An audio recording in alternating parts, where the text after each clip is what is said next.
That's my news wrap.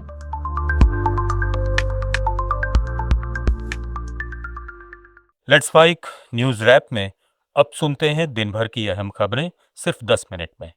सबसे पहले सुर्खियां।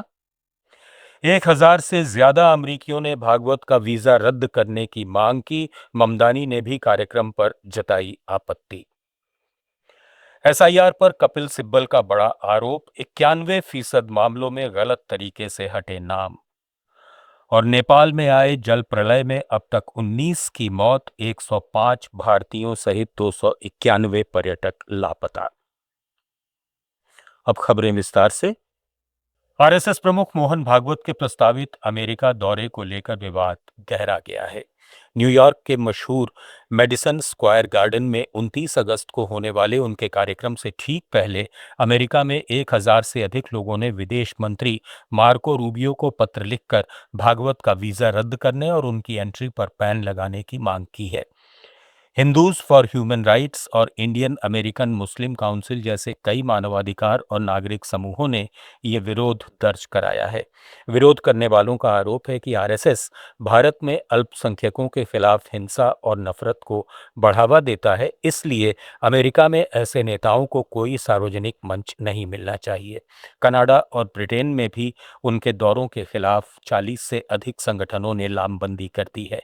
न्यूयॉर्क के मेयर जोहरान ममदानी ने भी कार्यक्रम पर आपत्ति जताई है। And then, I also stand here as the first Indian American mayor in our city's history. And my mother's family is all still in India.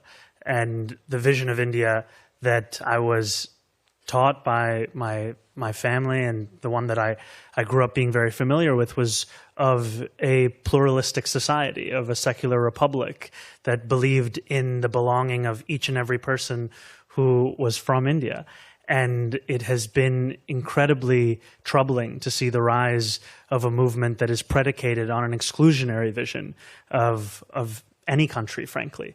And so it is one that I find myself in deep opposition to, not only as an Indian American, but also as the mayor of a city that believes deeply in the belonging of each and every person, no matter their color, their creed, their religion, their faith, wherever they're from.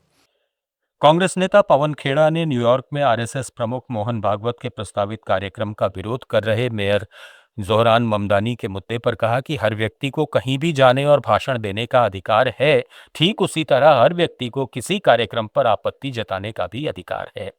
दोनों पक्षों को अपने अपने लोकतांत्रिक अधिकारों का इस्तेमाल करने की आजादी होनी चाहिए। जैसे किसी को भी कहीं भी जाकर भाषण देने का अधिकार होता है, आपत्ति जताने का भी अधिकार सबको होता है। देखिए, एक अजीब सी आदतें हो गई हैं, खास तौर पे भाजपा शासित प्रदेशों में, और भाजपा की पार्टी की एक आदत ऐसी हो गई कि 5 साल आप ऐसे विवाद पैदा करते रहो और चुनाव से ठीक पहले खातों में पैसे डाल दो। 5 साल का आपका रिपोर्ट कार्ड उससे ढक तो नहीं जाता, छिप तो नहीं जाता। जो सफरिंग, जो परेशानी, जो तकलीफें 5 साल लोगों ने सही हैं, वो महिलाएं हो, पुरुष हो, बच्चे हो, हम आप हो, कोई हो, वो थोड़ी भूल जाएंगे। राज्यसभा सांसद कपिल सिब्बल ने एसआईआर यानी मतदाता सूची के विशेष गहन पुनरीक्षण को लेकर चुनाव आयोग और सरकार पर गंभीर सवाल उठाए हैं। उन्होंने आरोप लगाया कि इस प्रक्रिया से चुनाव में हेरफेर की आशंका पैदा हुई थी और कई लोगों का वोट देने का अधिकार प्रभावित हुआ। सिब्बल के मुताबिक अब तक तय किए गए 82,782 मामलों में 75,443 लोगों के नाम गलत तरीके से हटाए गए, यानी करीब 91% मामलों में नाम गलत तरीके से डिलीट हुए। वो 38,10,620 और उसमें से आज तक 82,782 का फैसला हो चुका है, मतलब कि 2.17%। तो लगभग 98% का तो फैसला हुआ ही नहीं। कितने साल लग जाएंगे, अगले लोकसभा के इलेक्शन तक हो या नहीं पाएगा या नहीं, ये तो मैं नहीं कह सकता, लेकिन ये गति है इन ट्राइब्यूनल्स की। और इस दौरान लोगों ने अपने वोट खो दिए। और सबसे जो चौंकाने वाली बात है, जो फैसले आज तक हुए हैं उसमें से दैट इज आज 82,782 फैसले हुए हैं उनमें से 75,443 लोग के नाम गलत काटे गए। कांग्रेस अध्यक्ष मल्लिकार्जुन खड़गे ने महंगाई को लेकर आरोप लगाया है कि केंद्र सरकार को 12 साल हो चुके हैं लेकिन देश में अच्छे दिन नहीं आए और आम लोगों का बजट लगातार बिगड़ रहा है। उन्होंने दावा किया कि एक साल में प्याज की कीमतों में 59% की बढ़ोतरी हुई है, जबकि चीनी 60 से 70 रुपए और सरसों का तेल करीब 200 रुपए किलो तक पहुंच गया है। खड़गे के मुताबिक खाने पीने की चीज़ों की महंगाई 5.52 और थोक महंगाई 9.78% हो गई है। उन्होंने कहा कि महंगाई से परेशान जनता सरकार को माफ नहीं करेगी। लोकसभा सचिवालय ने तृणमूल कांग्रेस के 20 बागी सांसदों को नोटिस जारी किया है। सांसदों से टीएमसी नेता अभिषेक बनर्जी की अयोग्यता याचिका पर 7 दिन में जवाब मांगा गया है। ये याचिका दल बदल कानून के तहत दाखिल की गई थी। इससे एक दिन पहले सुप्रीम कोर्ट ने भी 20 बागी सांसदों को नोटिस जारी किया था। दरअसल टीएमसी के 28 लोकसभा सांसदों में से 20 सांसदों का गुट त्रिपुरा की नेशनलिस्ट सिटीजन्स पार्टी में विलय कर चुका है।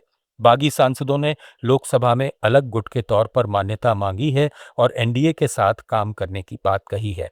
वहीं टीएमसी का कहना है कि ये सांसद पार्टी के चुनाव चिन्ह पर चुने गए हैं, इसलिए उनका दूसरे राजनीतिक संगठन में जाना दल बदल कानून के दायरे में आता है।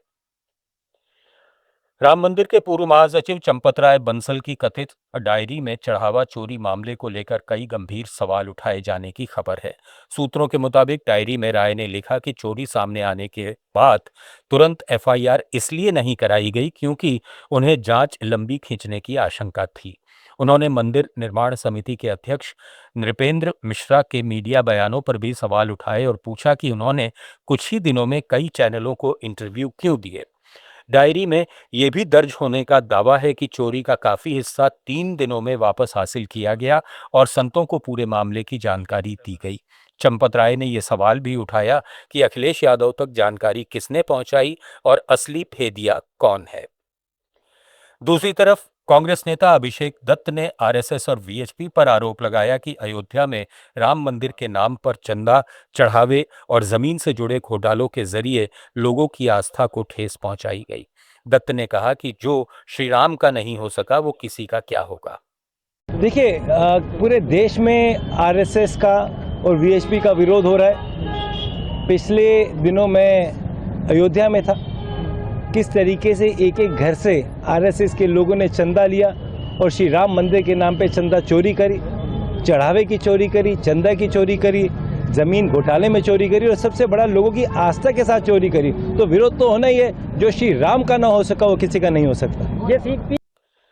जंतर मंतर पर आंदोलन के बाद सोनम वांगचुक और कॉकरोच जनता पार्टी के बीच दूरी की अटकलों पर पार्टी के राष्ट्रीय संयोजक अभिजीत दीपके ने सफाई दी है। उन्होंने सोनम वांगचुक को अपना मेंटोर बताते हुए कहा कि दोनों अलग नहीं हुए हैं और आगे भी उनसे मार्गदर्शन लेते रहेंगे। हालांकि दोनों की मांगों में मतभेद सामने आए थे और 18 जुलाई के बाद वांगचुक और सीजेपी नेताओं की व्यक्तिगत मुलाकात नहीं हुई है। आंदोलन के बाद वांगचुक लद्दाख लौट गए, जबकि सीजेपी ने महाराष्ट्र में बैठक कर अपनी आगे की रणनीति तैयार की। पूर्व सीडीएस अनिल चौहान ने ऑपरेशन सिंदूर और भारत पाकिस्तान सीज फायर को लेकर बड़ा दावा किया है। उन्होंने आशंका जताई कि सीज फायर की जानकारी पाकिस्तान की तरफ से अमेरिका को लीक हुई होगी। चौहान के मुताबिक भारत और पाकिस्तान के डीजीएमओ के बीच सीधे बातचीत से सीज फायर तय हुआ था और इसमें किसी तीसरे पक्ष की भूमिका नहीं थी। उन्होंने हैरानी जताई कि अमेरिका ने भारत की आधिकारिक घोषणा से पहले ही सीज फायर का ऐलान कैसे कर दिया।